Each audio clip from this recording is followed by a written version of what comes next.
naglalakad sa tabing dagat. Tirik man ng araw parang langit pag nakayakap ako sa iyo. Tapos nakahawak ka sa aking braso, nangangarap habang nakatingin tayo sa malayo. Ang dami kong hiling, ang dami kong gustong gawin, mga bagay upang pag-ibig ko'y lalo mong damdamin. Gusto ko yung ganito, yung hawak ko ang yung kamay magkaakbay. Parang wala na yatang papantay sa pintig na kakaiba. Nahatid mo sa akin, ako'y ganado pag ikaw ang kasabay kong kumain ng iyong halik na ang dulot ay ngiti na abot tenga. Kaligayahan na hindi kayang mabili ng pera. Di ko kayang isipin ang buhay nang hindi ka kasama. Naiisip ko pa lang ako'y parang maluluha. Nakatabi kita pero ba't ganito ang pakiramdam? Nalulungkot pa rin ako at labis na nasasaktan.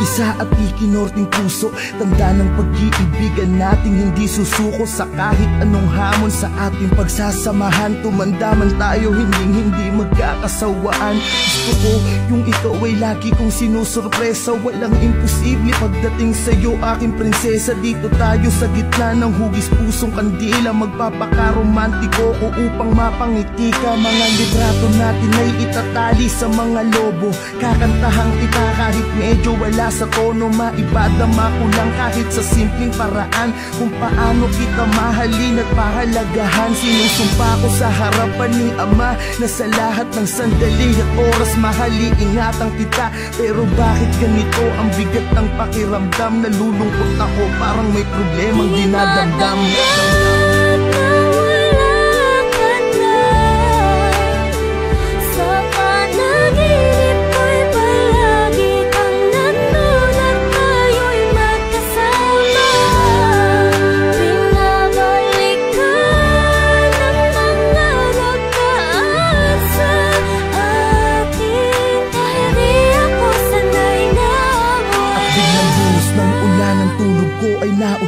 Panaginip lang pala sa tabi ng iyong puntod. Mata ko'y ipinikit, pinilit muling matulog. Di alintana ang patak ng luha na nahuhulog sa aking mata.